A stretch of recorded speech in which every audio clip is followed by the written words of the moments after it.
काय ना असं चालतो शहाभर जाऊ का? का? जातो शहाभर उशीर झाला.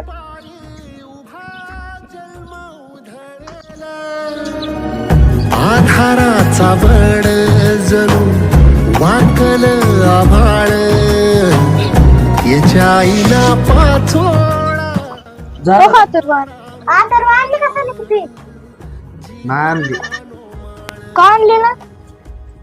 आमचा आबा लय भोळा आहे तर कवाच ते त्याला सणासुदीला कपडे घेत नाही. मग अशी घरी गेलतो तेव्हा बघितलं हातानं शर्ट शिवत होतं. माझं धाडस झालं नाही पैसे मागायचे. यंदा सर नाही गेलो मग काय झालं, पुढच्या वर्षी जाईन की.